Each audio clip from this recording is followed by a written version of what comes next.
안녕하십니까. 부정청탁문제연구소 전문강사 김보경입니다.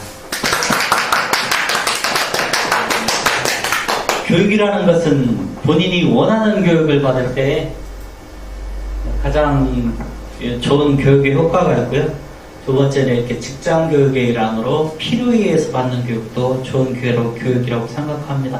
결국 좋은 강의라는 것은 감동과 재미를 주는 것인데, 감동은 실제 경험을 얘기하는 게 제일이고요.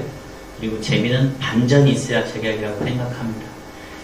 사실 여러분 이건희 회장이 마누라 말고 다 바꿔라, 유명한 얘기죠. 그리고 정주영 회장도 소때 방북한 얘기며 사진 한 장 들고 조선소 설립한 얘기까지 상당히 재미있고 흥미진진한 얘기입니다. 근데 여러분들이 집에 가서 마누라에게, 자식에게 한번 얘기해 보십시오. 다 바꿔라. 먹히지 않을 겁니다. 먹히지 않는 이유가 뭘까요? 성공한 모습을 보여주지 못했기 때문입니다. 그리고 성공한 모습보다 실제 실패한 모습을 너무 잘 알고 있기 때문에 그 말이 아무리 좋은 얘기를 해도 실제 먹히기 굉장히 힘듭니다. 그래서 오늘은 이렇게 실제 경험에 의해서 좋은 얘기를 한번 해볼까 합니다. 사실은 저도 직장교육에서 성희롱, 성매매 4시간 교육을 한번 연달아서 받아본 적이 있는데 엄청 지루하더라고요. 그래서 그 강사님은 굉장히 열정과 성의를 다해서 최선을 다해서 얘기하는데 한 가지 단점이 청중들을 전혀 신경 쓰지 않고 자기 얘기만 계속하는 4시간 동안 엄청 지겨웠습니다. 그래서 나는 저런 강의는 하지 말아야 되겠다. 아주 좋은 교육이 되었습니다. 사실은 저희가 지금 김영란법이 시행되면서 대상 기관을 한번 뽑아서 갔어요. 그랬더니 국가권익위에서 분류되는 기관 수가 한 2만 개 정도 됩니다. 그래서 그 주수를 쭉 4,000개 정도를 추려서 제가 강의를 한번 해보겠습니다 하고 우편물을 발송해 봤거든요. 한 4,000개 보내니까 한 40군데에서 전화가 오더라고요. 그래서 실질적으로 강의를 나간 거는 4군데 나갔습니다. 그래서 광산구 시설관리공단, 김천교육청, 한국해양과학연구원, 그리고 문경교육청 하고 끝나더란 얘기예요. 이게 그래서 생각해보니까 유명하지 않은 강사가 강의를 한다는 게 이렇게 힘들구나, 현실적인 걸 느꼈고요. 여러분 혹시 그 서점에 가서 만화책 사보셨어요? 만화책이 비닐 코팅으로 딱 펼쳐볼 수 없도록 되어 있다는 거 아십니까? 그래서 재밌는 만화를 고르는데 딱 2가지 방법밖에 없습니다. 표지, 겉면에 나오는 표지하고 저자. 결국 유명한 강사를 김영란법이 초대할 수밖에 없구나 하는 한계를 느꼈고요. 그래서 제가 호구지책으로 먹고 살기 위해서 다시 직장을 다니면서 김영란법 강의를 접었었거든요. 근데 가만히 생각해 보니까 사실은 제가 많이 노력하고 많이 준비한 내용들을 이렇게 사장시킬 수 없겠다 해서 이렇게 강의를 오픈하게 된 겁니다. 그래서 저는 다른 사람들의 강의 내용하고 좀 다를 겁니다. 보통 김영란법이 강의를 하면 왜 제정됐고 어떤 구조로 되어 있고 이런 설명만 합니다. 근데 저는 오늘 그걸 어기면 어떻게 되는지 실질적인 사례를 여러분과 한번 같이 얘기해 보도록 하겠습니다. 저는 87년도에 총무처 시행 구급 행정직으로 공무원 생활 시작했고요. 주로 선거관리원에서 근무하다가 철도공사와 철도공단이 갈라져서 설립된다는 걸 알고 2004년도에 한국철도시설공단에 들어가서 20년 정도 공직 생활을 하고 퇴사했습니다. 제 경험은 이 정도로 소개하고요. 여기에서 들으시는, 거의 제 강의를 들으시는 대부분의 사람들이 김영란법의 대상자다라고 생각하는 것을 근거로 말씀을 드리면, 여러분들 혹시 공무원들 징계 받아보시면 자기가 어떤 근거로 징계받는지 혹시 아십니까? 대부분은 그냥 자기 잘못을 인정하고 징계 근거가 있어요. 그 징계 근거가 바로 공무원인 경우에는 공무원법에 적용되어 있고요. 그리고 공사, 공단, 공기업 이런 출자기관들은 의제 공무원이라는 것에 대해서 징벌의 근거가 됩니다. 근데 공무원이다 하면 신분이 공무원이니까 뭐 공무원법의 징계, 뭐 품위 유지, 뭐 이런 쭉 직무상의 성실의 의무, 복종의 의무 하고 의무가 쭉 나오고 그것을 위반했을 때 징계를 받는 것이고요. 의제 공무원들은 공무원은 아닌데 형법에 뇌물죄를 적용받는다. 그래서 공무원에 의제한다라는 규정으로 여러분들이 징계를 받는 것입니다. 청탁금지법은 그 대상을 명확하게 구명하고 있다고 생각을 하는데요. 첫째, 거의 모든 공공기관이 그 적용 대상이 됩니다. 그래서 보시면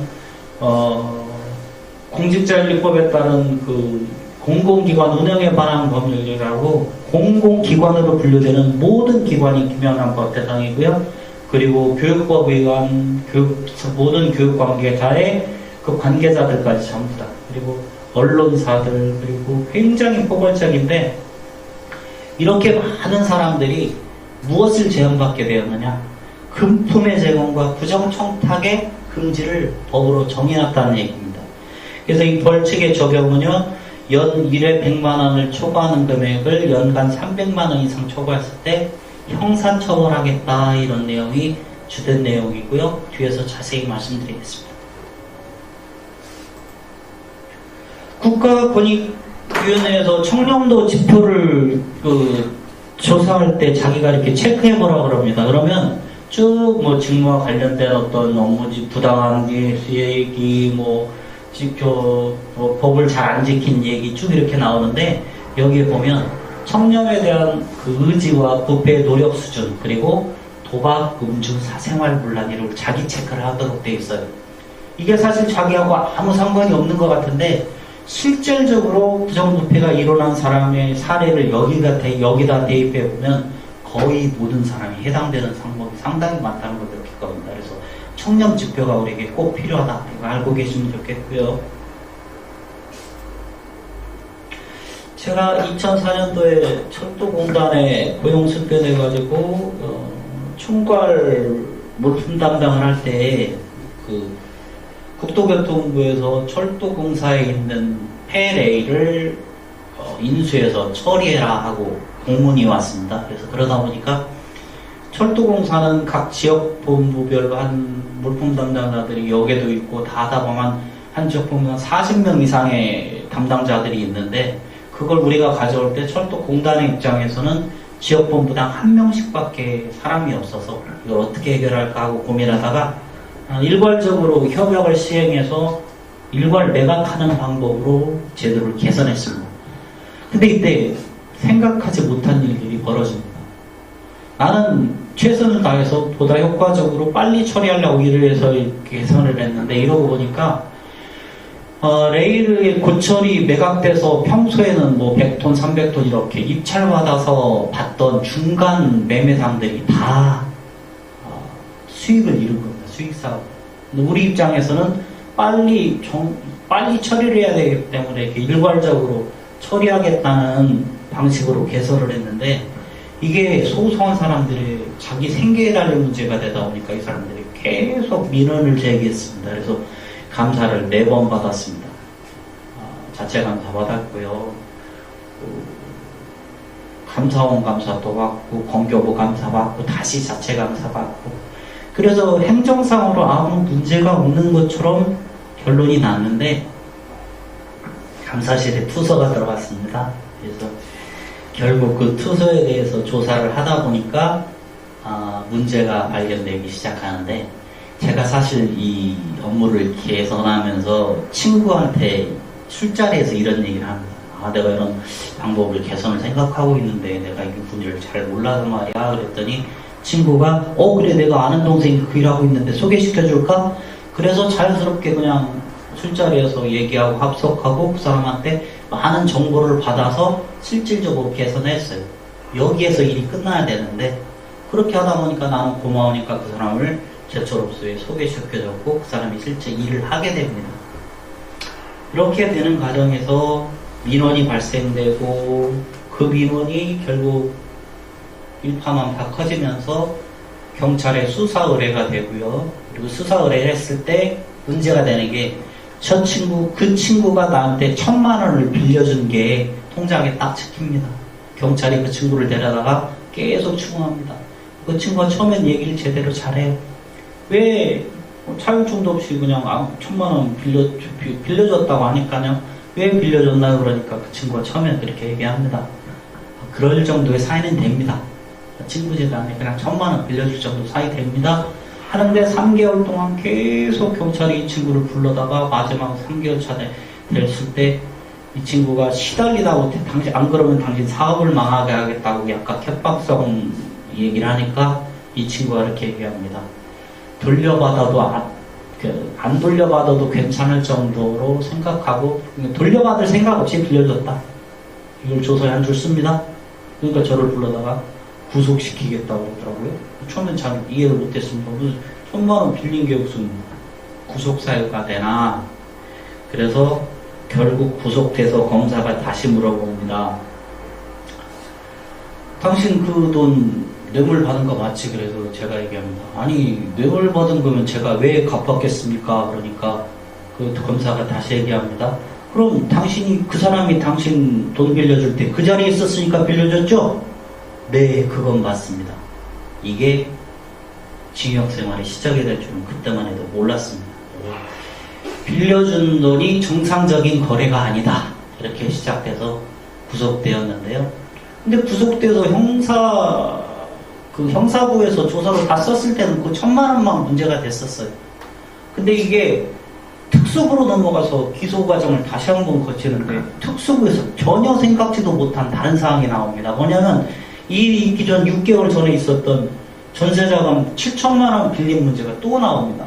그래서 그 사람, 내가 그때도 지금 봐서 후회하는 게 그 사람은 내가 어려웠을 때 전세를 얻기 위해서 필요한 자금을 빌려준 사람이다 보니까 나는 고마워서 그 사람을 또 제철에 납품하는 관계에 연결해서 몇 건 납품을 따게 해준 사실이 있거든요. 나는 고마워서 그랬는데 그게 바로 뇌물이 되는 거예요. 대가를 제공한. 그래서 결국 그 일은 이 일이 있기 6개월 전쯤에 7,000만 원을 빌렸다가 이 사람이 오히려 나를 협박을 해서 7,000만 원을 빌리고 6개월 만에 1억으로 갚은, 오히려 협박을 당해서 3,000만 원을 더 뜯긴 나는 피해자다라고 했는데 제 얘기는 하나도 듣지 않습니다. 이 뇌물죄의 특성은요, 받는 순간 성립합니다. 그렇기 때문에 뇌물을 받으면 갚았는지를 검사는 별로 신경 안 써요. 다만 재판부에 가서 판결문을 쓸 때 판사가 이렇게 합니다. 제가 그렇게 해서 1억 1,000만 원이 기소금액이 되는데 판사가 판결문을 이렇게 씁니다. 차용금의 대부분을 변제하였고, 대부분을 변제한 게 아니고 7,000만 원 빌려서 1억을 갚았는데도 대부분을 변제하였고 자기 반성을 하지 않는 관계로 검사가 7년을 구형했는데 징역은 4년을 그러니까 보통 검사의 구형의 양형을 감안하면 2분의 1 감형해서 3년 6개월 정도가 제 보통 형이라고 저는 판단하는데 판사는 거기다 6개월을 더합니다. 왜? 자기 죄를 반성하지 않는다. 이렇게 힘든 일을 겪었는데요. 결국 이런 것이 어떤 형태에서 발단이 되느냐면 잘못된 민원에 잘못된 대응을 하면 일이 커지게 됩니다. 이거 보세요. 여기 보면은 안녕하세요. 저는 고려대에 합격한 학생입니다. 출력될 문서를 못했는데 어떡하죠? 이 굉장히 정상적인 민원인 것처럼 보이죠? 여기 뭔가 대단히 잘못된 게 있습니다. 찾으셨어요? 글자가 작아서 못 찾았을지 모르는데 고려대에 합격한 학생이 연세대 홈페이지에 민원을 제기한 거예요. 굉장히 처음부터 단추가 잘못 끼어졌는데 이 사람이 답변을 잘못하게 되면 굉장히 첫 단추가 잘못 깨면 뒷 단추가 쭉 밀리는 그런 현상. 결국 잘못된 민원은 잘못된 대응을 유발할 수 있다. 여러분 꼭 알아두시기 바랍니다.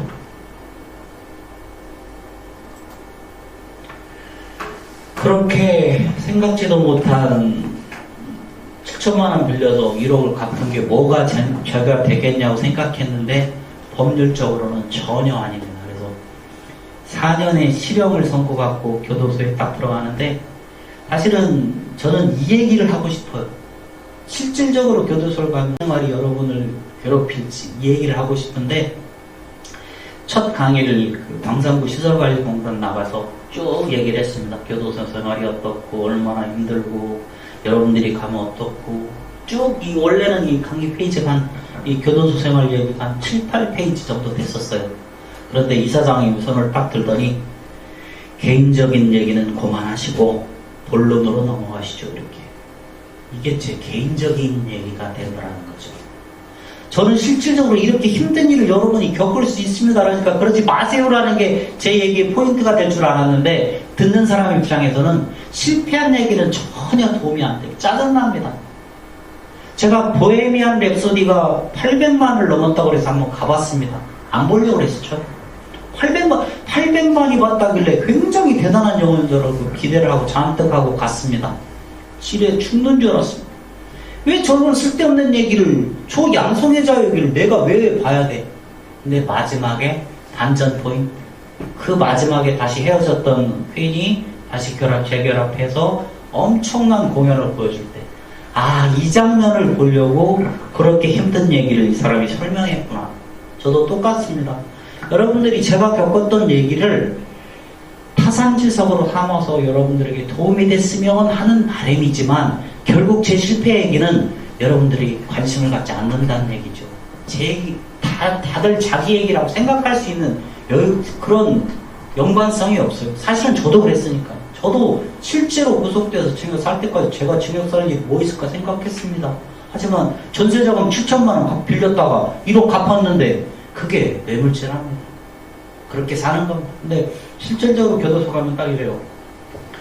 미결수라고 형이 확정되기 전까지, 선고 전까지 미결수 방에 들어가면 한 방에 6명이 눕는데, 이렇게 딱 어깨를 딱 다면 6명이 딱 누울 정도의 공간이 딱 들어갑니다. 6명이 어깨를 맞다고 자야 돼요. 근데 양 끝에 있는 당장하고 부방장이라는 놈이, 하나는 조폭이고 하나는 벌써 몇 번 들락달락 했어요.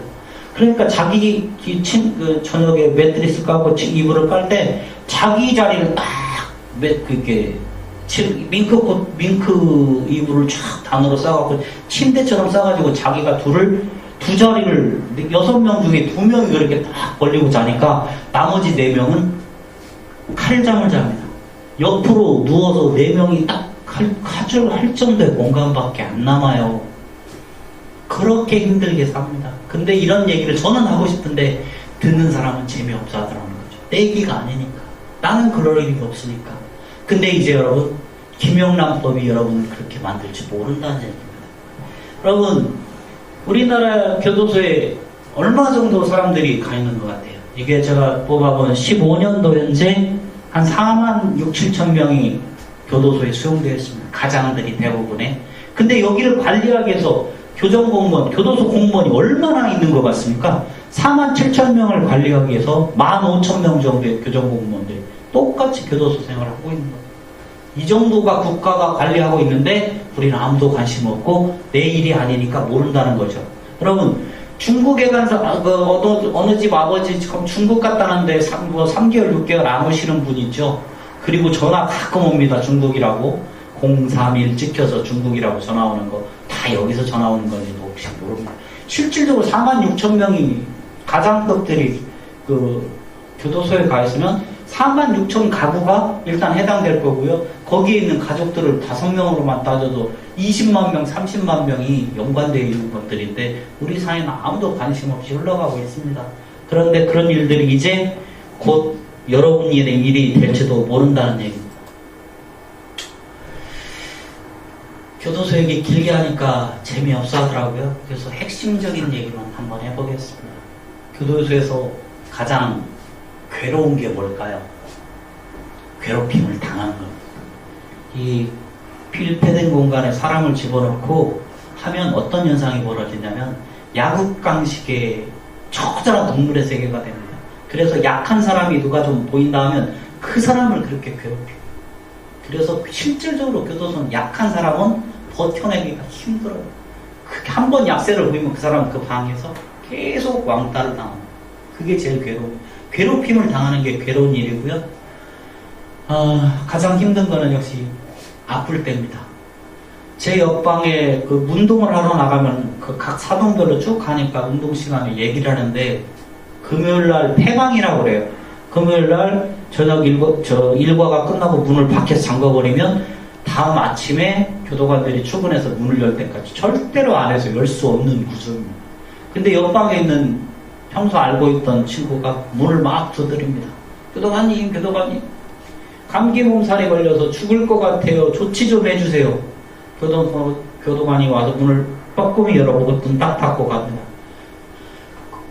아파 죽겠다고 그러는데 그 해필이면 금요일날 폐강된 이후에 토요일, 일요일 두 이틀간 휴일이 끼니까 그 아무도 대처를 안 하면 그 의무실에 가야 되는데 연출이로 연예인 동행을 해서 데려가줘야 되는데 그 이틀 3일 동안을 그 사람은 얼마나 죽겠으면 철문을 두드리면서 괴롭다고 아프다고 약 좀 처방해달라고 하는데 끄떡도 안 합니다. 교도소는요, 사람이 죽어도 숫자만 있으면 된다는 거예요. 그래서 월요일날 이 사람이 아침에 돼서 기어 나올 때 물어보니까 3일 동안 땀 팔벌 흘리고 죽을 똥하니까 이제 괜찮답니다. 3일을 그렇게 아프니까 월요일날 일과가 시작돼야 되거든요. 죽어나가도 그 사람 숫자만 있다는 이런 게 교도소의 현실이에요. 그래서 실제로 어느 회장이었죠? 네. 그 보석으로 나와서 떡볶이 먹고 담배 피우고 술 마셔도 그렇게 하는 세상 사람이 있는데 실질적으로 암 환자가 그때 나왔죠. 한 30-40명의 암 환자들이 교도소 생활을 하고 있다. 암 환자가 당장 죽게 나갔어도 안 내보내줍니다. 예? 숫자만 있으면 돼요. 그리고 그 사람이 사망하면 그냥 -1 처리하면 돼요. 이런 현실적인 얘기를 여러분들이 해봤자 내 얘기가 아닌 것 같죠. 여러분 가족 얘기가 될 수 있고요. 김영란법 때문에 여러분이 당사자가 될 수가 있다는 얘기입니다. 교도소에서 가장 슬픈 일이 지금도 생각하면 제 인생에 몇 번 안 되는 슬픈 일 중에 하나입니다. 제가 아들하고 딸이 하나 있었는데 그때 고등학교 다니고 중학교 다니는 애들이 천안에 살고 대전에 살고 그랬어요.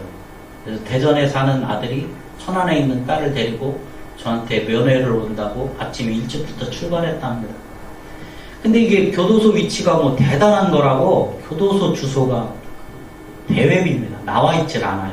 그러니까 여주교도소 그러니까 아들하고 딸이 대전에서 천안을 거쳐서 여주로 가서 근데 실제로 여주교도소는 여주에서 출발하는 것보다 이천읍에서 출발하는 게 훨씬 가깝습니다. 근데 주소상으로는 여주교도소 그러니까 여주 갔다가 저까지 면회를 왔는데 교도소는 5시가 업무가 마감이 됩니다. 근데 면회를 하려면 1시간 전까지 도착해서 신청서를 접수서를 내야 돼요. 애들이 오니까 4시가 다 오었답니다. 그래서 다시 갔다 그러더라고요. 근데 그 얘기를 걔들한테 들은 게 아니고 누나가 인터넷으로 서신을 보냈어요. 애들이 너를 찾아갔다는데 면회 시간이 넘어서 못하고 왔다는구나. 이 얘기가 제 일생에서 가장 슬픈 얘기 중에 하나입니다. 그래서 제 인생에서 몇 안 되는 그 슬픈 일을 기억하는 것 중에 내 애들이 나를 보러 왔는데 아무 얘기도 없이 간 것이 지금도 제 인생에서 가장 슬픈 일 중에 하나예요. 그러니까 이런 일들을 여러분이 김영란 부부 때문에 겪을 수 있다는 거 여러분 실감하십니까? 그 뇌물죄라는 게 사실은 여러분이 겪지 않고 뉴스에서 보겠지만 이게 별거 아닌 사람들이 실제로 가보면 별거 아닌 사람들이 와 있어요. 저랑 같이 생활했던 분은 대학 교수신데 이제 후배 교사가 교수님 저도 교수 자리 좀 하나 나면 추천해 주세요 하니까 이분이 그래? 그럼 연구 논문 실적이 있어야 되니까 연구 논문을 몇 개 써서 내봐. 그리고 그 연구 논문을 쓰는데 자기 조교들을 연결해 줍니다. 그러니까 그 대필비를 좀 400만 원이라고 그러더라고요. 논문 작성비라고 그러는 자기는 생각하고 400만 원을 자기가 제공을 했기 때문에 받았어요. 이 사람 1년 6개월 받았습니다. 그리고 한전도 공공기관이기 때문에 한전 2급 지점장이 들어왔는데 이 사람은 자기 아는 친구하고 사업자를 공동으로 냈어요. 원래 그 공기업은 겸업이 불가능하게 돼 있는데 이 사람이 자기 그 친구하고 사업체를 공동으로 투자를 해서 지분을 받았어요. 네, 그게 뇌물로 처리됐고요. 이 수도사업소 직원이 이게 참 애매한데 500만원 그 공사가 끝나니까 자기가 달라고 하진 않았는데 업자가 500만원을 놓고 갔습니다.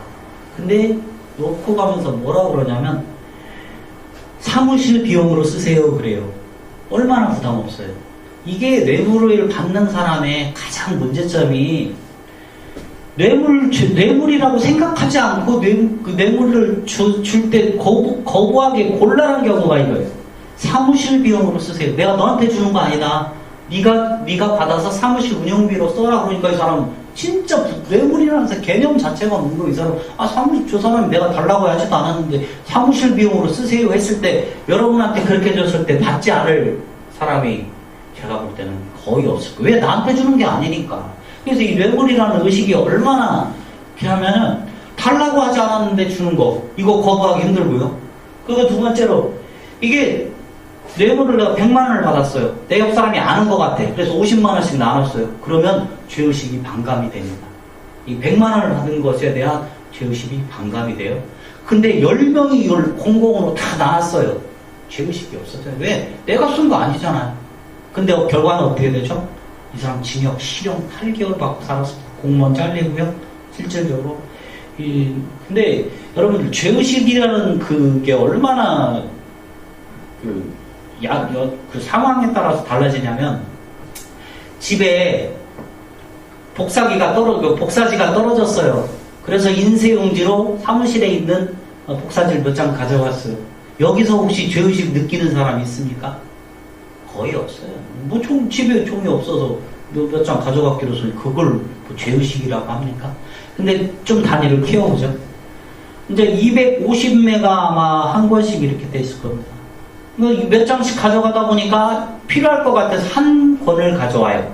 250매. 이거 죄의식 느낍니까? 여기서 이제 사람의 수준이 달라지는 거예요. 윤리의식의 수준. 그거를 죄의식을 느끼는 사람이 있고 죄의식을 느끼지 않는 사람이 있어요. 근데 한 박스가 4만원 정도 하나요? 3만원 정도 한 박스를 가져옵니다. 자, 그럼 이거는 죄의식 느낄까요? 못 느낄까요?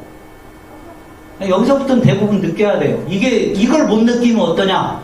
연말에 가서 우리가 1톤 차로 복사지를 한 트럭 받을 때 자기 집으로 배송시키는 사람. 이런 사람이 실제로 발생한다는 얘기예요. 죄의식이라는 게 그렇게 점점 옅어집니다. 당해하면 자꾸 자기가 그걸 거기서 막지 못하면 계속 커져요.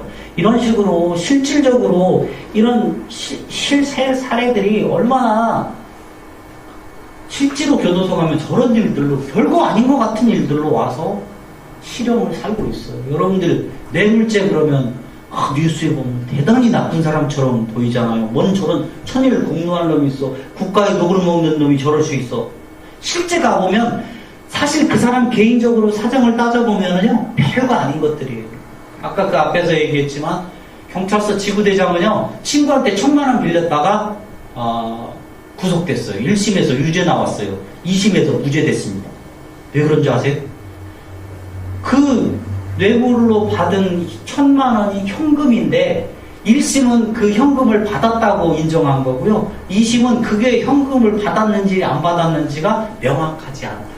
그래서 무죄 나왔습니다.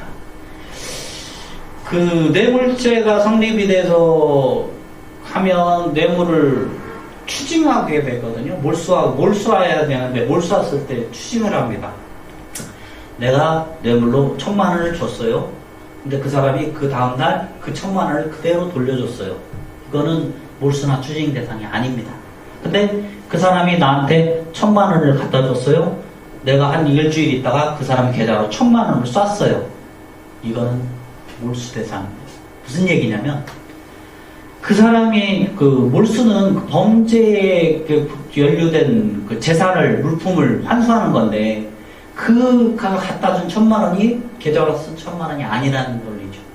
그렇기 때문에 법 논리에서는 굉장히 세분이 따지는데 그럼 1000만 원을 계좌로 써주고 1000만 원을 계좌로 갚았어요. 생각해 보십시오.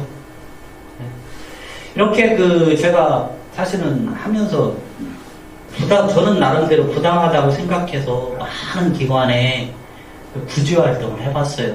나는 이게 문제가 있냐면 저는 공무원이 아니고 의제 공무원이었는데, 공무원은 그냥 무조건 다 해당이 되는데 의제 공무원이 특가법에 적용되려면 딱 요 제한이 있어요. 간부직원에 한한다. 간부직원에 한한다. 이게 무슨 소리냐면 간부직원이면 특가법 뇌물죄가 적용되는 거고, 간부직원이 아니면 특가법 제외당국의 대상 자체가 아닙니다. 그래서 저는 간부직원이 아니니까 이 법의 적용 대상자가 아닙니다라고 철도공단, 법무부, 행정자치부, 국회법사위 재심까지 해봤는데 제 얘기 아무도 안 들었습니다. 사실은 제가 입국공무원에서 철도공단 상급 차장으로 고용이 승계됐기 때문에 제가 아무리 생각해도 저는 간부직원이 아니에요. 노조 대의원으로 활동했고, 노조 대의원이면 노조 대의원이 간부면 간부하고 노조하고 어떻게 단체 협약을 하겠습니까? 제가 노조 대의원이라는 것 자체로 저는 간부직원이 아니라고 주장을 다 해봅니다. 철도 노조 공단에다가 내가 간부직원이 아닌 거를 좀 서류로 좀 증명해 주실 수 있겠습니까? 그랬더니 우리는 뇌물죄에 관여하지 않습니다. 그러니까 자기네 조합원일 때 보호해줘야 될 사람이고, 제가 간부직원이 아니라는 걸 가장 명확히 하는 집단에서조차 저희는 뇌물죄에 관여하지 않습니다. 그리고 법무부나 행자부처럼 딱 명확하게 구분해. 그리고 6급 공무원을 누가 간부직원이라고 그래요? 초급 간부직원이라고는 할 수 있지만 헌법재판소에 말하는 중견관리직원에는 절대로 해당되지 않습니다. 제가 간부직원이 아니면은요, 저는 법의 적용 대상 자체가 안 됩니다. 근데 법은 어느 쪽으로 몰아가냐면 제 직책이 차장이라는 거죠. 차장은 과장급 이상의 직원이고, 그래서 간부직원이라는 거. 전혀 생각지도 현실적이지 않은 그냥 명목적인 걸로 엮어갑니다. 근데 여러분, 기소되거나 수사 받아보면 알겠지만 경찰이 검찰이 수사를 할 때, 특히 공무원 뇌물죄는 수사를 해서 유죄다 무죄다 가려내는 것 같아요? 아닙니다. 딱 보고 유죄다 무죄다를 결정을 먼저 해놓고 수사를 몰아가요. 그래서 이 사람이 유죄다 그러면 유죄 증거만 모으고요, 무죄다 그러면 무죄 증거만 모읍니다. 자기가 내가 검찰 조사 받으면서 내가 유리했던 자료를 다 검찰한테 내죠. 검찰은 재판부에 그거 하나도 안 보냅니다. 유죄 증거만 보냅니다. 내가 유리한 무죄 증거는 하나도 재판부에 제출 안 합니다. 그래서 결국 내가 내가 감경을 받고 싶으면 검찰에 내면 100% 합니다. 재판부에 내야 돼요. 근데 내봤자 소용없습니다. 왜 그런지 아세요? 판사가 누구 편일 것 같아요? 형사재판에서. 저한테 제 1심을 했던 재판장이 판결문 자체에다가 잘못 쓴 걸 2심 판사가 고칩니다. 근데 그 1심 판사가 뭐라고 하는 줄 아세요? 형사 전문가는 검사니까 잘 알아서 해왔을 거다. 이 재판장이 형사사건의 재판장이 쉬울 것 같아요? 민사사건의 재판장이 쉬울 것 같아요? 형사사건의 재판장은 부담이 없어요. 왜? 검사가 다 알아서 해왔을 거니까. 검사가 형사사건의 재판 전문가니까 판사보다 형사사건은 검사가 더 잘한다, 이런 것이 기본적으로 깔려있습니다. 그래서 내가 간부직원이 아니니까 이 법 적용을 다시 판단해 주세요. 공단노조, 법무부, 행정자치부, 국회, 법사위 아무리 해도 아무도 여러분을 위해서 도와주지 않습니다. 나만 그걸 알고 있는 거죠. 나만 간부직원이 아니고 나는 잘못된 법 적용을 찾고 있구나. 그래서 여러분들에게 한 가지 팁을 드립니다. 여러분들이나 여러분들 주위에 혹시 형사사건에 연루돼서 법률적 다툼을 따졌는데 법률에 하자가 있다고 느끼시면 바로 헌법소원 하셔야 됩니다. 이게 무슨 얘기냐? 제가 간부직원이 아니라고 다툼을 했을 때 저도 바로 헌법소원을 제기했으면 혹시 구제됐을지 모르고, 지금 헌법재판소의 추세가 그래요. 근데 이걸 아무도 안 가르쳐줘요. 변호사도 안 가르쳐줘요. 내가 법률을 잘못 적용받고 있으면 헌법소원을 할 수 있다는 걸 아무도 안 가르쳐줍니다. 그래서 출소하고 나서 이거를 하게 돼요. 헌법소원을. 근데 이미 늦었습니다. 헌법소원은요, 직접 당사자가 기한 내에 해야 됩니다. 그러니까 직접 당사자가 아니고 기한이 지나면 헌법소원도 구제받을 방법이 없다는 겁니다. 이거를 나와서 알게 되는데, 왜 변호사가 이런 걸 안 가르쳐 줄까요? 변호사도 뇌물사건이라고 그러면 100% 진다고 생각합니다. 다만 형을 줄이고 싶은 거예요. 무죄다, 저처럼 무죄다, 나는 이 죄 적용 안 된다, 맨날 얘기해봤자 관심 없습니다. 그 사람들. 그래서 제가 나와서 1차, 2차, 3차, 4차, 5차, 6차까지 6번 계속 내 명의로 하니까 기간 지났다. 그래서 똑같은 헌법소원은요, 그 조항이 위헌나면 다 혜택을 보기 때문에 또 나하고 똑같은 토지공사가 과장 직원을 살해를 해서 다른 사람 명의로 해보고 농협직원 명의로 해보고 했는데 어디까지 갔냐면 본회의까지는 갔어요. 근데 본회의에서 각하됐습니다. 뭐라 그런 줄 아세요? 시행령은 법원의 판단을 거쳐야 될 문제다. 이게 정권의 영향하고도 상당히 큽니다. 이게 박근혜 정권 때 그 법원하고 이게 헌법재판소가 어떤 사례를 냈냐면 시행령을 한정위원이라고 이렇게 해석하는 한 위헌이다 하고 제주도 자치원에 대해서 한정위헌 판결을 내서 재심을 했어요. 재심 결과 어떻게 나오는지 아세요? 법원에서 가시유죄 나왔어요. 시행령에 대한 해석의 권한은 법원이다. 법원 굉장히 폐쇄적인 집단입니다. 그래도 유일하게 그나마 기대해 볼 수 있는 건 헌법재판소에 한번 헌법소원 해보시라는 거. 이런 거 누가 가르쳐 주지 않습니다. 제가 10년의 세월에 거쳐서 터득한 경험입니다. 이렇게 뇌물죄를 받게 되면 상상을 초월하는 처벌이 다가오는데 징역으로 끝나는 게 아니에요. 보세요. 그러니까 일단은 헌법 129조에 의해서 처벌받죠. 그럼 징역 삽니다. 근데 이게 3천만 원 이상이 되면 특가법에 적용이 돼요. 이게 얼마나 중요하냐면 보통 뇌물죄는 5년 이하의 죄예요. 근데 특가법은 3년 이상의 죄입니다. 이게 문제가 뭐냐면 여러분 그 집행유예라고 들어보셨죠? 형은 있는데 그 집행을 유예한다? 그래서 집행유예인데 집행유예를 할 수 있는 징역의 기준이 3년입니다. 3년 이상이 되면 집행유예를 선고를 못해요, 판사가. 그래서 일반 뇌물죄는 집행유예를 나올 가능성이 많은데 특가법이 적용되는 순간 집행유예 대상 자체가 안 됩니다. 그래서 실형을 살아야 되고요. 그리고 지금은 더 웃긴 게 뭐냐면 추징은 범죄 수익에 대해서 추징하는 건데 지금 뇌물죄는 벌금까지 매겨요. 그러니까 징역 살리죠, 추징 때리죠, 벌금 매기죠. 근데 이 벌금이 어떤 정도의 효과를 가져오냐면 벌금이 있으면 가석방이 안 돼요. 3년을 내가 살고 나왔는데 보통 한 5%에서 10% 정도의 가석방을 먹고 나와야 되는데 이 벌금이 있으면 벌금을 안 내면 가석방 심사 대상에서 제외됩니다. 그리고 그때까지도 또 벌금을 못 내죠? 그럼 벌금을 노역장으로 환산해서 더 추가로 쌓아내요. 실질적으로 형을 더 가하는 법칙이 되는데 여러분이 대상자가 아니라고 생각하면 관심이 없어요. 설마 내가 그러겠어? 그리고 이게 추징금이 또 문제가 되는데 추징금이 자기를 계속 따라다녀요. 근데 일반 형법에서 추징시효가 3년입니다. 3년 동안 내 재산이 없으면 소멸돼요. 말소시킵니다. 근데 지금 전두환 때문에 어떻게 됐죠? 이게 10년으로 늘어납니다. 근데 10년으로 늘어나는데 그럼 10년 지나면 끝나냐? 그 10년 사이에 압류행위를 해서 실질적으로 추심을 하게 되면 또 10년이 늘어나요.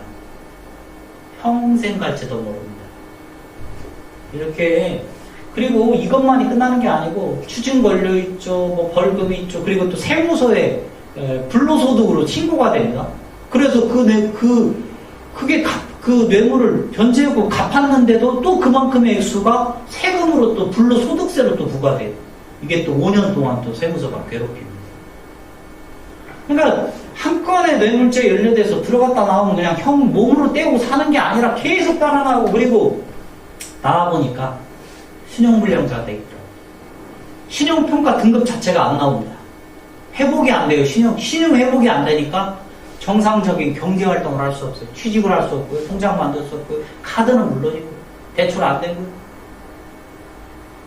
파산 신청해서 파산 선고 받았습니다. 저는. 그렇게 해서 겨우 살아남았는데 이게 문제가 뭐냐면요.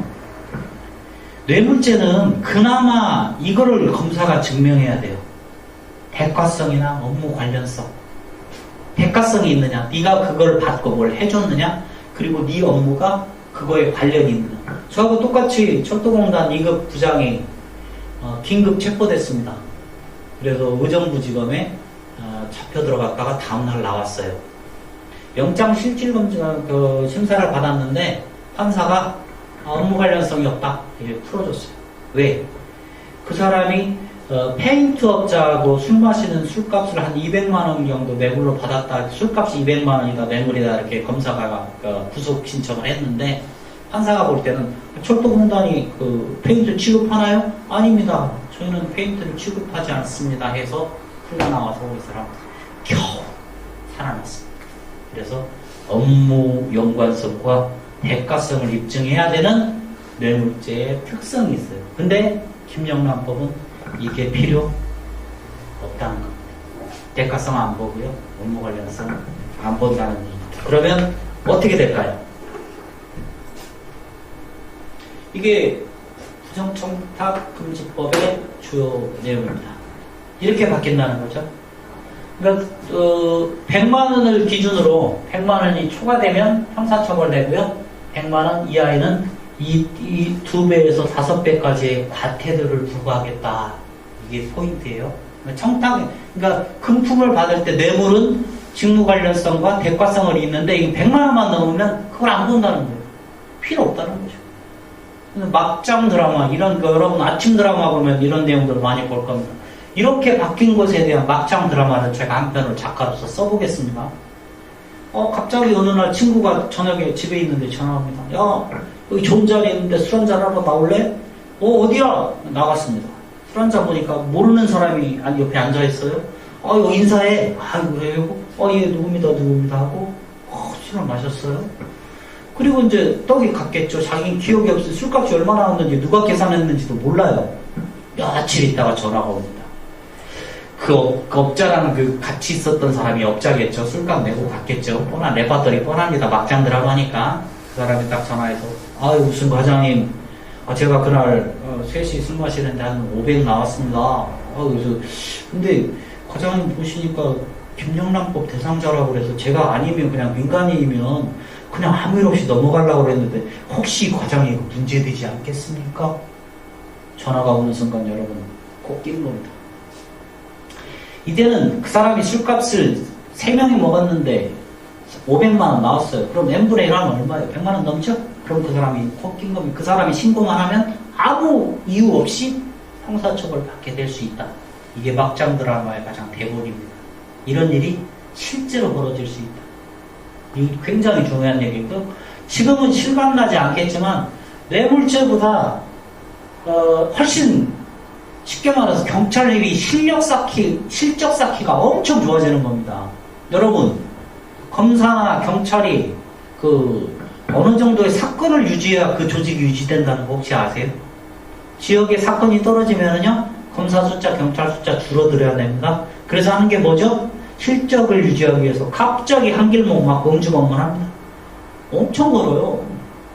그래서 이런 큰 지검이나 큰 경찰서들은 일이 치여서 일을 안 만들지만 작은 지청이나 작은 경찰서 가면은요 시골 지나가는데 경운기 추월했다고 중앙선 침범이라고 딱지를 띄더라니까. 그래서 내가 하도 그랬어. 아니 그럼 경운기를 따라갑니까? 그랬더니 경찰관이 뭐라고 한 줄 아세요? 예, 중앙선 침범하셨습니다.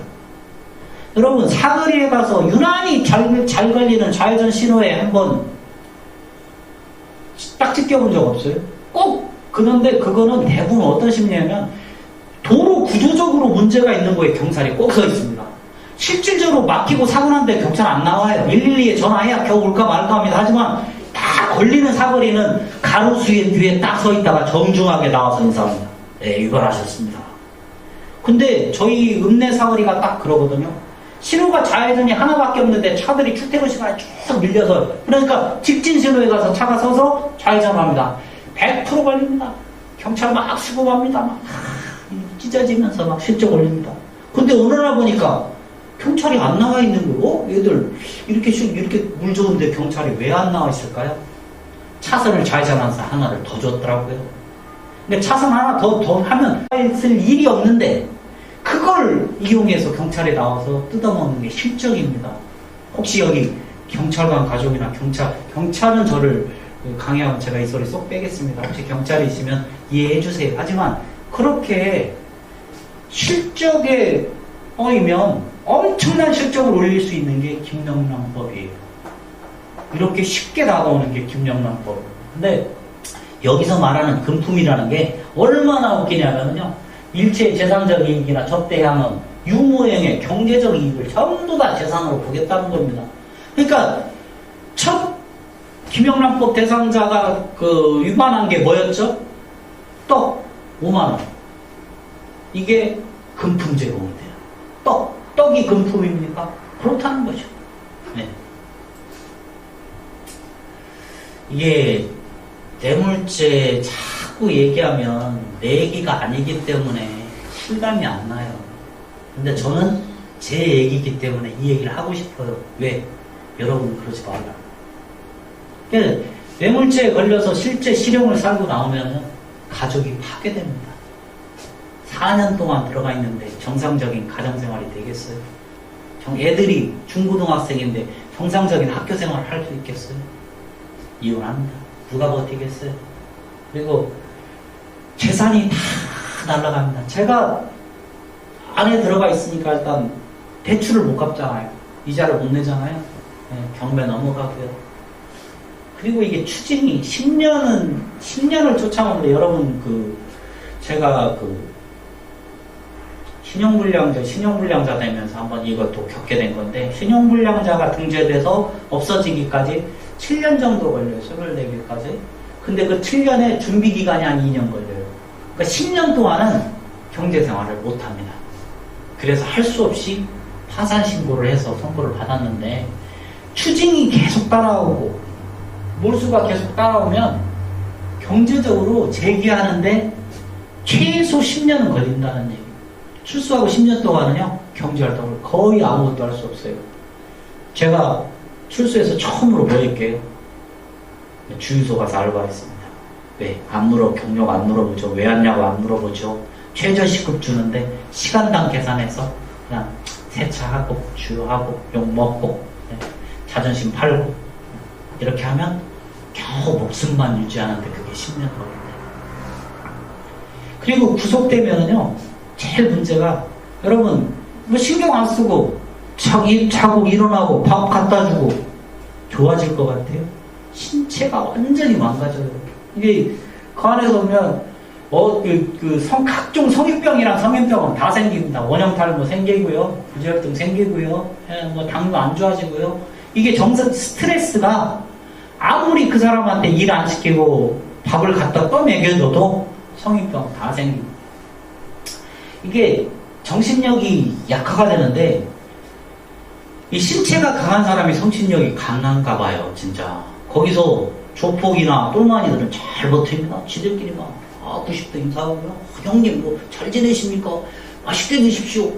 저는 그러지를 못하니까, 이게 뭐냐면, 가장 괴롭히는 게 뭐냐면, 자고 있는데 물컵을 벽에 팡 던집니다. 왜 그러냐고요? 코 건다. 그래서 내가 하도 기가 막혀서 잠을 안 자고 들어봤어요. 내가 잠을 안 자고 다 코 골아요. 물컵 던진 놈도 지도 자면서 코 골더라고. 근데 나보고 코 건다고 벽에다 물컵 던져. 나한테 직접 던지지는 않지만, 그런 심한 정신적 압박에서 사는데 뭐가 좋겠어요. 건강 정신적 이런 얘기, 더 심한 얘기 하고 싶지만, 여러분들 자기 일이 아니면은요, 그리고 내 가족, 설사 내 남편이 들어가서 내 마누라가 들어갔다 나왔더라도 내 얘기 아니니까 잘 실감 못합니다. 자기 자신만 서러운 거예요. 신체 망가집니다. 출소 후에는 신용불량자 되죠. 그러니까 사회관계를 할 수가 없어요. 사람을 만날 수가 없어요. 왜? 그 사람은 걱정스럽게 물어보죠. 아, 어떻게 지냈어? 어떻게 지내긴 사람 같지도 않게 살고 있는데 뭔 얘기를 하겠어요. 집안 대소사에 나설 수가 없어요. 경제활동이 안 되는데. 그리고 어머니만 당장 나 봐도 눈물부터 흘리고 어떻게 살 거냐고 걱정하는데 거기 가서 제가 뭐라고 할 수 있겠어요. 다 잘 될 거예요. 다 잘 될 거예요. 다 잘 될 거예요에 한마디가 빠졌죠. 언젠가는 잘 될 건데 그 언젠가가 언젠지 아무도 모른다는 얘기입니다.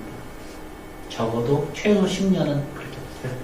그래서 이런 부정청탁법 금지법으로 형사처벌을 받으면 이제는 거의 뇌물죄에 준하는 처벌이 여러분들에게 있을 수 있다. 어느 김영란법 강사가 이런 얘기를 해주겠습니까? 아무도 이런 얘기 안 합니다. 왜? 안 해봤으니까. 저는 왜 이런 얘기를 하냐면 감추고 싶은 비밀일 수도 있어요. 뭐하러 떳떳하게 얘기하겠어요. 근데 김영란법이 딱 된다고 그럴 때 제가 느낀 게 나 같은 사람이 혹시 무작위로 생길 수 있겠구나. 이걸 전달해주는 전도의 사의 심정으로 그리고 이게 타산지석이 돼서 야 저런 사람도 있었네 하고 많은 사람이 알면 조금 더 조심할까라고 생각을 해서 해보는 건데 안 되더라고요. 유명 강사가 아니면 강의 초대가 안 돼요. 그리고 제가 이런 얘기를 하면 이사장이 벌떡 손들고 사적인 얘기 그만하시고 본론으로 넘어가시죠. 그래서 본론으로 넘어가겠습니다. 이게 김영란법이 생긴 그 배경이 있어요. 공직사에 대한 부패 인식 수준이 국민들이 상당히 올라간 거예요. 지금. 과거에 뭐 전두환 정권이 유일하게 그 광주 학살을 하면서도 7, 8년 유지됐던 이유 중에 무난하게 정권이 끝날 수 있었던 이유는요. 먹고 사는 문제가 해결됐던 거예요. 한참 고도 성장기에는 먹고 사는 문제가 해결이 되니까 전두환이가 광주에서 사람을 죽였건 말았건 내 자식 죽인 거 아니니까 그냥 넘어온 거예요. 근데 이제 먹고 사는 문제가 해결이 되고 나니까 공직자의 부패 수준이 눈에 딱 띈다 이거죠. 국민들의 60% 그리고 근데 실질적으로 그 대상자인 공직자는 약 3.4%만 부패하다고 느낀다. 나는 아니란 얘기죠. 근데 이 기준을 상당히 높이 잡았기 때문이에요. 뇌물을 받지 않으면 나는 깨끗하다. 근데 이제 김영란법으로 100만 원을 받으면 처벌된다. 이렇게 되면 이 기준이 어떻게 되겠어요? 그래서 2012년에 김영란 국민권익위원회 위원장이었던 김영란 위원장이 이 법을 제정안을 발표하게 됩니다. 그래서 김영란법이 되는 거고요. 공식 명칭은 뭐 부정청탁 금지법 좀 긴데요. 아무튼 그래서 쭉 2016년까지 2015년에 공포돼서 시행하게 되고요. 이게 3, 5, 10법칙이 적용되는 겁니다. 그래서 식사는 3만원, 선물은 5만원, 축의금은 10만원. 이래서 3, 5, 10이라는 법칙이 김영란법으로 얘기되어 있는데 이게 2018년 1월 17일 날 금액이 조금 조정됩니다. 이 얘기는 뒤에서 해보겠습니다. 네, 다음. 자, 이제 쉬어가는 페이지. 사실은 여기까지가 제 재미없는 뇌물 얘기는 대충 한 겁니다. 더 하고 싶은데 더 하면 관심이 더 떨어져요. 이게 적당히 해야 됩니다. 그래서 저희 집사람이 저더러 늘 얘기합니다. 당신은 쓸데없는 농담을 줄이고 재밌는 유머를 해. 그래서 농담과 유머의 차이 아시죠? 농담은 그냥 말꼬리만 자꾸 늘어지면 대부분 농담 됩니다. 그 사람의 말실수나 말투 물고 늘어지면은요 재밌어 해요. 유머의 차이는 뭐죠? 유머를 하려면 스토리가 있어야 돼요. 그러니까 스토리를 준비해야 되고요. 스토리에 반전이 있어야 됩니다. 스토리를 예측을 못해야 그게 유머예요. 유머인데 내가 아는 유머 재미없죠? 왜 스토리를 알고 결과를 아니까. 근데 스토리에서 결과가 전혀 자기 생각하고 전혀 다르게 나오는 유머는 아주 재밌습니다. 자, 준비된 초급 유머 시작합니다. 마을에서 이장이 방송을 합니다. 주민 여러분, 간밤에 눈이 존나게 왔습니다. 모두 나오셔서 자기 집 앞을 다 쓸어주시기 바랍니다. 네, 그래서 존나게 알아들었죠? 네, 그러면 근데 다음날 방송 그 마을 이장이 다시 마을 방송을 합니다. 주민 여러분, 어제 오는 적도 아닙니다. 모두 나오셔서 자기 집 앞을 다시 쓸어주셔서 마을이 소통되게 해주세요. 하고 이제 또 족도 아니라고 얘기하죠. 느낌 따보죠. 세 번째, 셋째 날 연달아서 3일 동안 눈이 엄청나게 왔습니다. 이장이 딱 방송으로 한마디 합니다. 주민 여러분, 우리 마을 좆됐습니다. 느낌에, 뉘앙스 느낌에서 그냥 웃을 수 있는 유머죠. 자, 지금 이제 유머의 수준을 높여보겠습니다. 난이도가 좀 올라가는데, 난이도가 올라가면 유머를 이해할 수 있는 부분에서 이해할 수 있는 사람만 웃습니다. 그래서 이게 이제 난이도가 있는 건데요. 여러분들 어디서 웃는지 한번 보겠습니다. 버스 기사가 둘이 운행을 하다가 시비가 붙었어요. 차선에서 확 달리면서 창문 열고, 야, 네가 잘했니, 내가 잘했니, 삿대질 해가면서 막 싸우다가 사거리에서 신호가 딱 걸렸습니다. 그러니까 둘이 하나는 승객문 열고 하나는 창문 열고 열심히 싸우다가 이 사람 열받으니까 문도로 내려가갖고 그 차에 올라가서 기사하고 확 삿대질하면서 싸우니까 파란불이 딱 켜졌어요. 그러니까 이 차가 출발해버린 거예요. 남의 기사를 태우고. 그러니까 그 옆에 있는 승객들이 얼마나 뻥 쫓겠어요.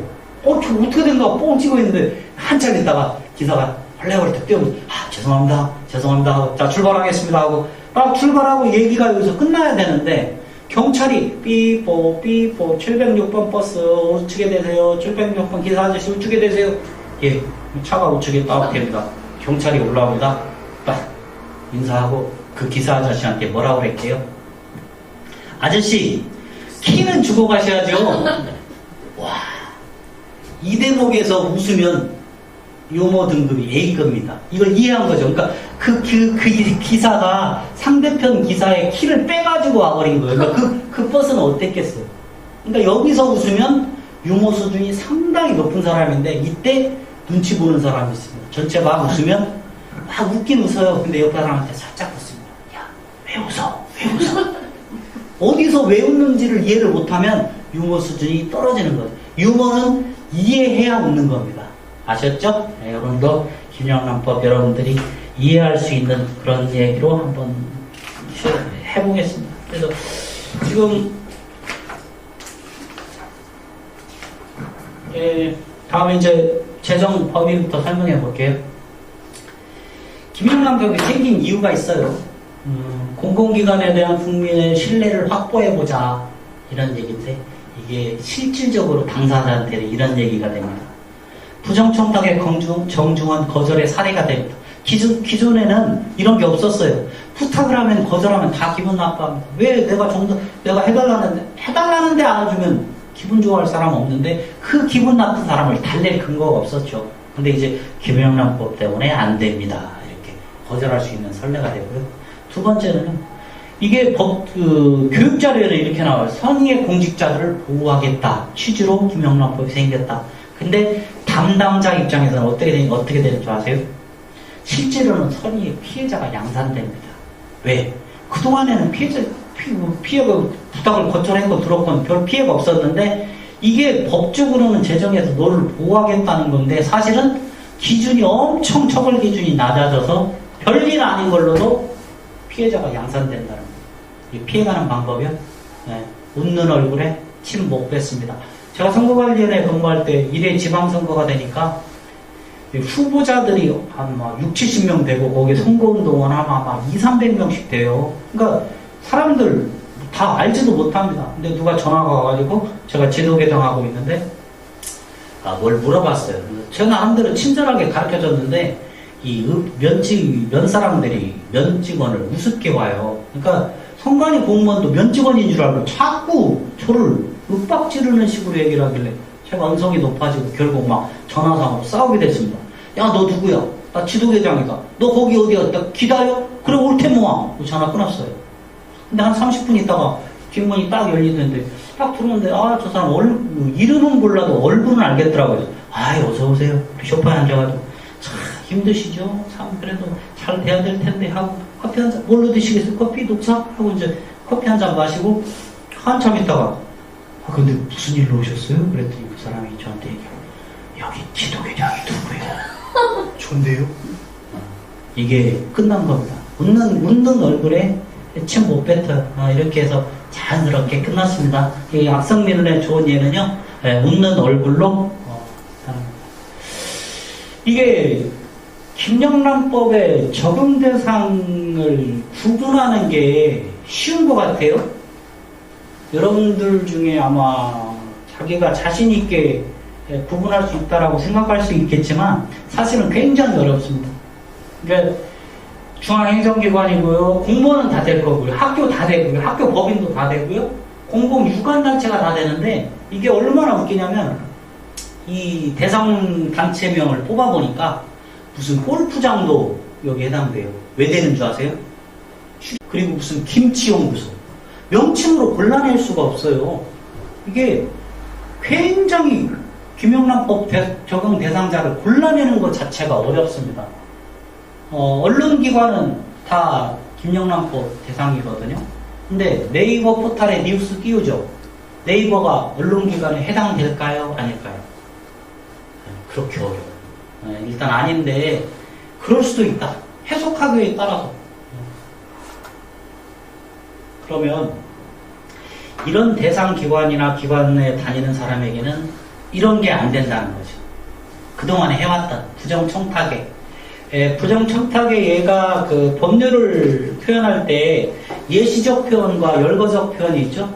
무슨 예시적으로 표현하면 그거와 같은 것을 하면 안 되고 이렇게 열거적으로 표현하면 이것을 하면 안 되는 겁니다. 그래서 이게 쭉 안 된다는 겁니다. 인허가 처리, 행정처분의 감경, 인사승진 뭐 다 안 되는데 쭉 안 되는 건 제가 나중에 파일로 띄워놓을게요. 근데 여기서 쭉 안 되는데 15번 1번과 14번 유형에 대한 지휘 권한을 남용하는 게 안 된다. 무슨 얘기죠? 공공기관이 적용하는 모든 용역의 재화에 대한 부정청탁이 안 된다. 다 안 된대요. 안 되기만 하나요? 근데 이게 누구한테? 그 해당자의 공직자가 공무수행을 수행하는 위탁하는 사람이나 그것에 관련된 국민 자체가 이제는 김영란법에 의해서 처벌받을 수 있다. 이게 부정청탁 금지의 표시 제한이고요. 이게 부정청탁의 금지를 이렇게 금지만 해놓으면 다 안 되는 거네요. 아니에요. 7가지 예외 조항이 있습니다. 그러니까 법령에 의한 것, 그리고 공개적인 행위로 의한 것, 그리고 선출직 공직자, 그러니까 국회의원들이 민원을 전달하는 것, 그리고 법정기한에 해달라는 것, 확인 증명을 법률관계에 의해서 하는 것, 질의응답을 해서 해달라는 것. 이런 7가지 형태, 그러니까 사회상대 위반되지 않는 행위는 가능하다. 이렇게 구멍을 열어놨어요. 그래서 이게 포인트입니다. 되는 것을, 안 되는 것을 15가지로 열거해놨고, 되는 것을 7가지로 열거해놨습니다. 이게 포인트인데요. 이제 실제 사례를 한번 볼까요? 부정청탁이 아니라고 보는 것에 대해서 가장 중요한 것은 3번입니다. 선출직 공직자들이 공익요건으로 제3자에게 민원을 전달하는 국회의원이 법을 만들면서 자기 구멍을 조금 더 크게 열어놨어요.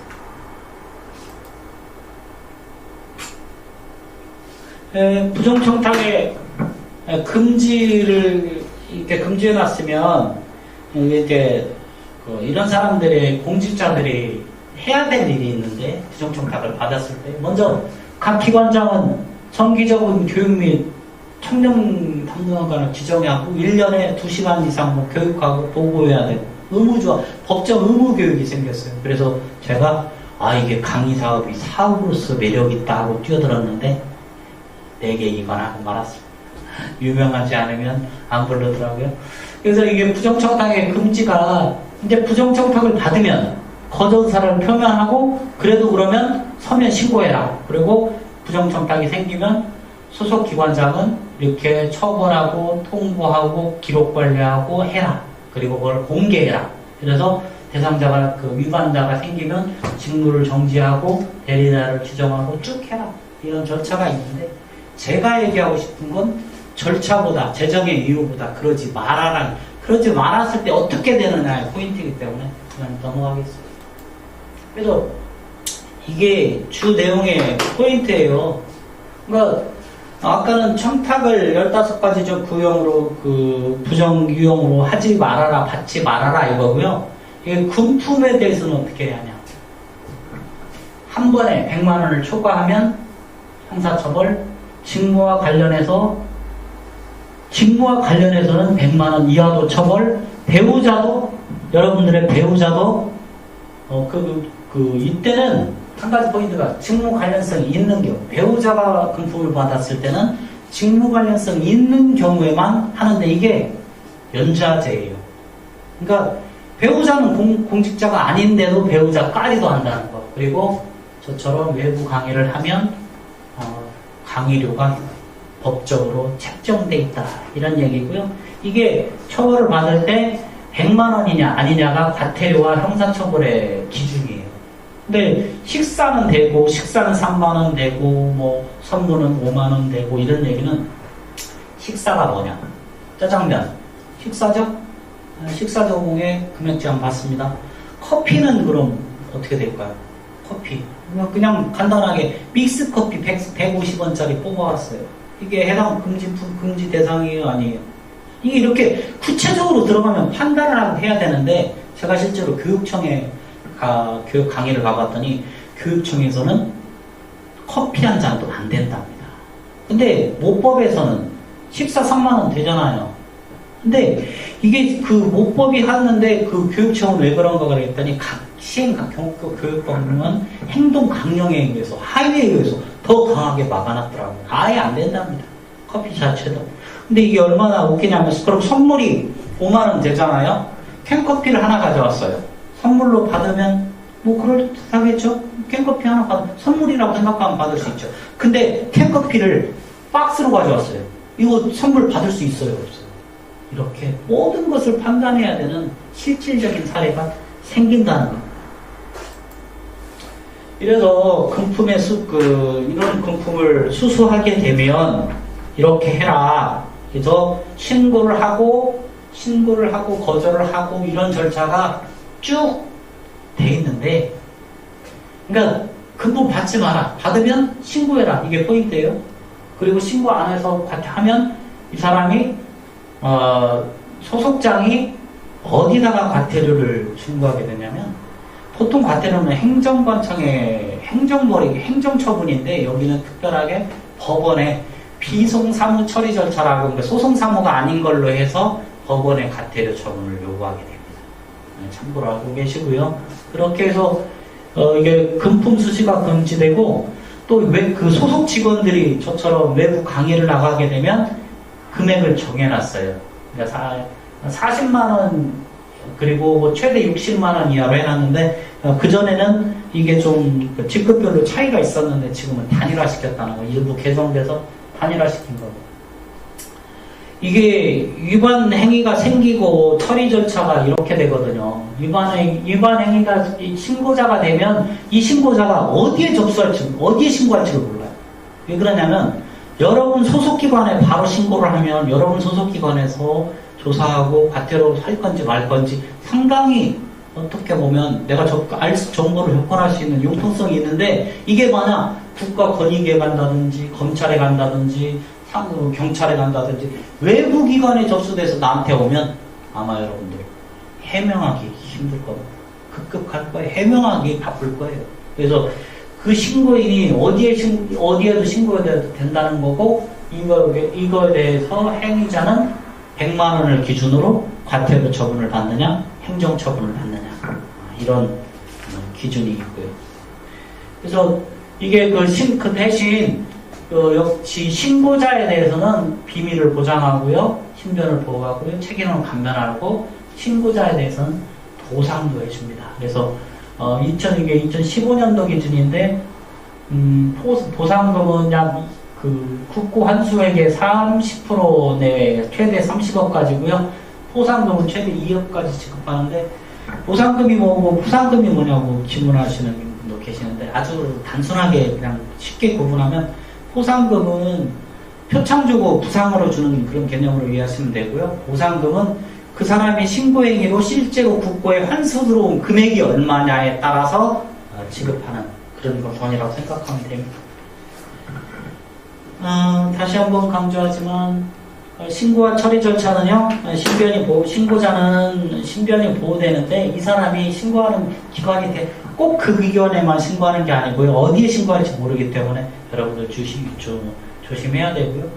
부정청탁에 대해서는 과태료나 이런 것이 처분인데, 직무에 관련된 공직자가 직접 청탁을 들어주면 형사처벌된다. 이게 기준이에요. 직무 관련자가 직접 들어주면. 그리고 직무 금품 수수에 대해서는 100만 원이냐 아니냐, 101만 원부터란 얘기입니다. 이걸 기준을 다시 한번 쭉 설명해 볼게요. 그러니까 부정청탁 분야에 대해서는 청탁을 받고 직무를 수행한 공직자, 당사자는 2년 이하의 징역, 2천만 원 이하의 벌금이고요. 나머지는 과태료입니다. 금품 수수에 대해서는 1회당 100만 원 이상이고요. 연간 300만 원 이상이면 형사처벌을 받는다는 얘기고요. 그 이하는 과태료라는 얘기입니다. 그래서 이런 그 부정청탁의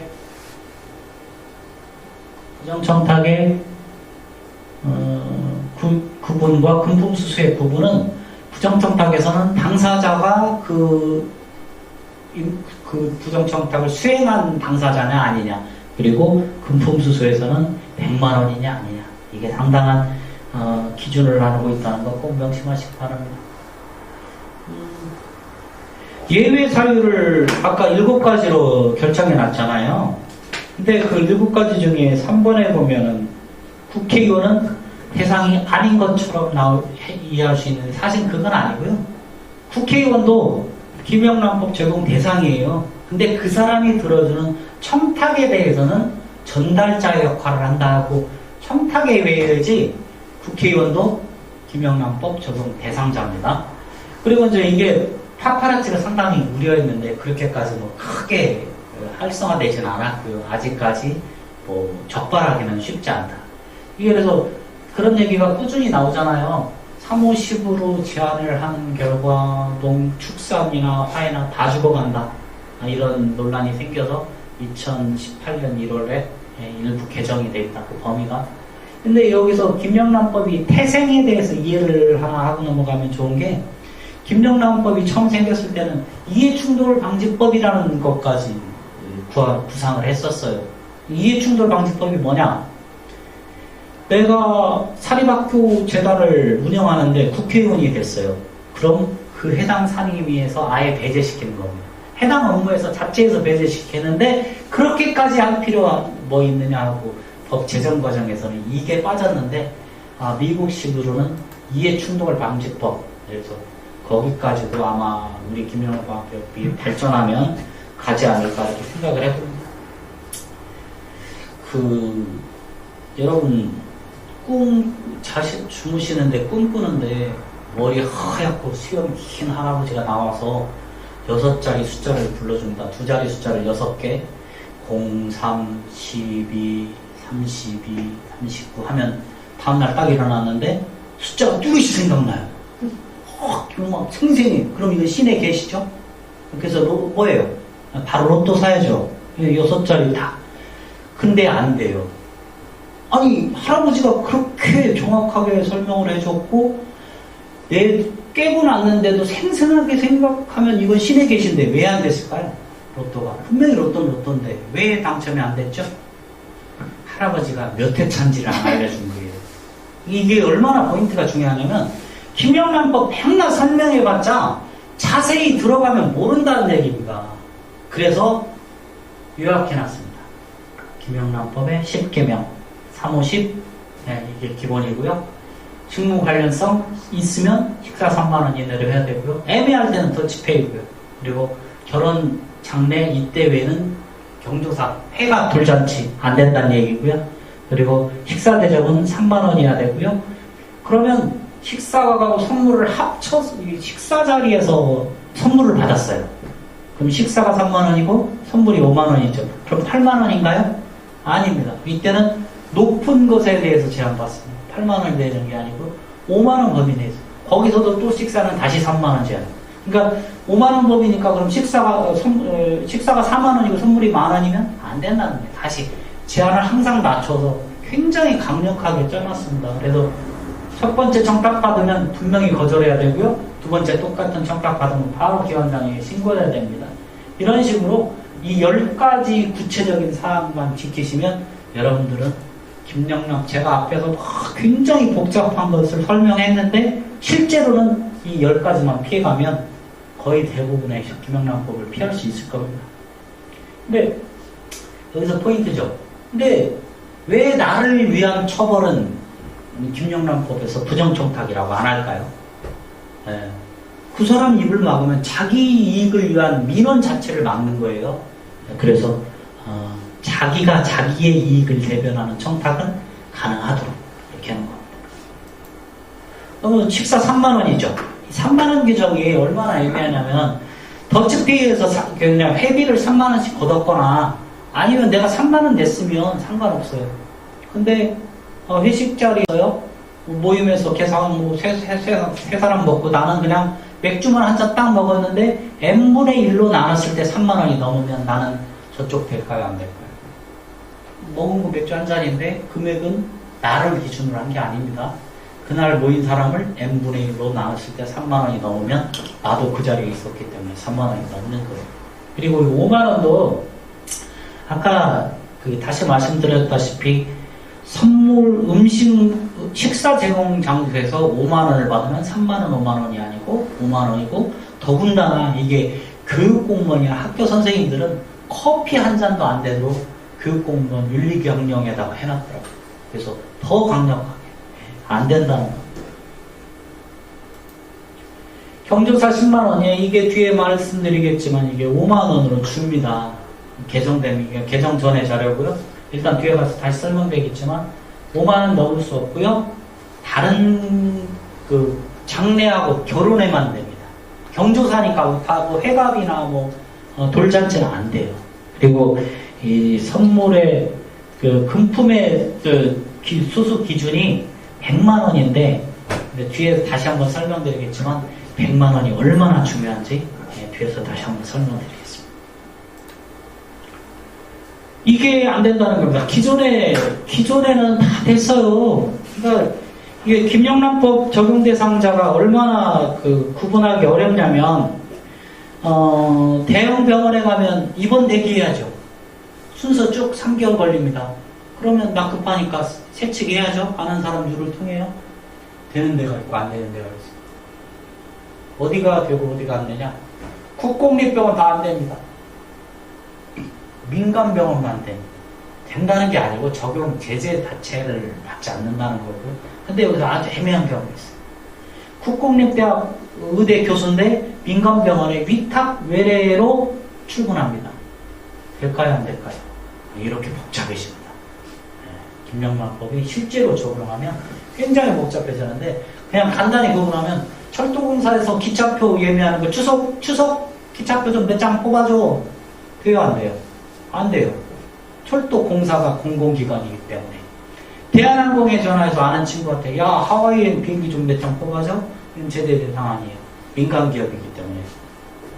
자, 제가 이렇게 강의를 하고 부탁을 합니다. 네, 오늘 강의 좀 잘 좀 평가 좀 부탁드리겠습니다. 그리고 다른데 좀 소개 좀 시켜주세요. 교육한대요. 네, 가능합니다. 이게 부정청탁과 청탁을 구분하지 못해서 그래요. 그러니까 부정청탁은 어떤 이해관계가 있으면 대부분의 부정청탁이고요. 부정청탁은 그 유형에 들면 부정청탁이에요. 유형에 안 들면요? 네, 제가 강의 좋은 의도로 강의하겠다는데 좋은 평가해주고요. 소개시켜주세요. 이게 이제 한번 사례를 들어볼게요. 식사는 기본적으로 상급자가 하급자에게 제공하는 식사는 가능한 범위가 있어요. 근데 하급자가 상급자를 대접하면 이게 바로 김영란법 제한인데, 자, 막장 드라마 대본을 하나 더 써보겠습니다. 과장이 부장님 모시고 식사를 해서 카운터에서 계산하는 장면입니다. 부장님, 아이고 김 과장 오늘 너무 많이 나온 거 아니야? 아이 부장님, 둘이 먹어서 한 7만 원 나왔으니 한 15만 원 좀 안 되는 것 같은데요? 그럼 그 김영란법 위반되는 거 아니야? 에이 무슨 우리끼리 하는데요. 그리고 지난번 이번에 제가 모범 사업 낸 것도 다 부장님이 추천해 주신 거 알고 있습니다. 부장님 덕분 감사합니다. 열심히 하겠습니다. 이러면서 계산을 하는데 카운터의 여자 사장님이 전화를 받고 있었어요. 나 지금 계산 좀 할게 한데 볼따구니로 잘못 눌러갖고 녹음됐습니다. 네.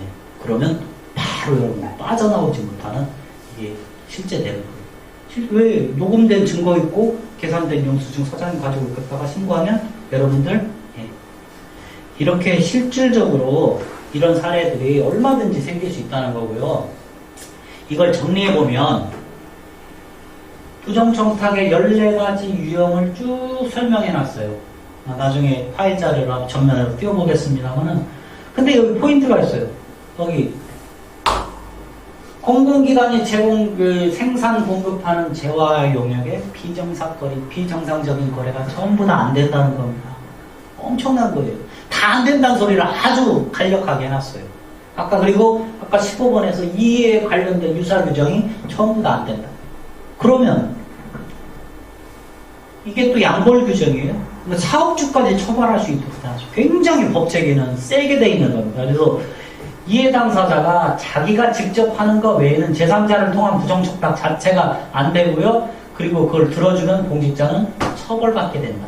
그리고 1회에 100만 원을 초과하거나 회계년도 1월 1일부터 1918년이면 1월 1일부터 12월 31일까지 처벌 안 된다. 그 기간 중에 300만 원을 초과하면 안 된다는 거고요. 다만 식사 3만 원, 선물 5만 원, 경주사비 5만 원이라고 이번에 개정됐죠. 이게 안 된다는 거고요. 거기서 말하는 금품 등이란 일체 재산적 이익의 형태를 다 포함하고 있다는 거예요. 네. 이게 요약을 하면 100만 원이냐 아니냐가 얼마나 중요한지 다시 한번 제가 누차 얘기하는데, 100만 원의 기준이 과태료는 행정처분입니다.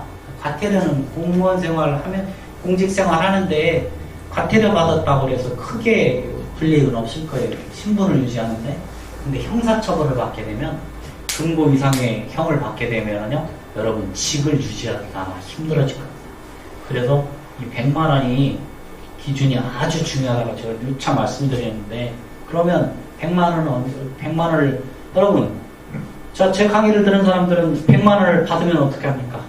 예, 제가 말씀드리겠습니다. 정확히 100만 원 혹시 살다가 100만 원을 받게 되면 만 원을 빼서 돌려줘야 됩니다. 차 타고 택시 타고 가세요. 이게 왜 이렇게 우스갯소리처럼 얘기하냐면 100만 원의 기준이 그렇게 처벌이 달라진다는 거예요. 물론 100만 원 초과하기 때문에 101만 원부터라고 적용되는 건 사실이겠지만, 내가 100만 원을 어쩔 수 없이 받아서 했을 때 그냥 그게 그 상황이라면 만 원을 빼서 99만 원을 만들어주는 센스가 실질적으로 제 강의를 들은 사람 이 정도의 센스는 있어야 된다. 그래서 그 100만 원도 만 원을 빼서 확인을 해야 됩니다. 사장님, 카운터 사장님 가서 이거 얼마인지 좀 세봐 주시겠어요? 그러면 카운터 사장님이 지폐 그 세는 거를 쫙 센 다음에 99만 원인데요? 그럼 99만 원 맞죠? 하고 고개를 그 사장님 앞에서 2번 정도 흔들어줘요. 껴. 그럼 사장님도 나중에 그게 100만 원이냐 아니냐가 문제가 됐을 때 그 사장님이 여러분들이 99만 원 받은 걸 증명해 줄 겁니다.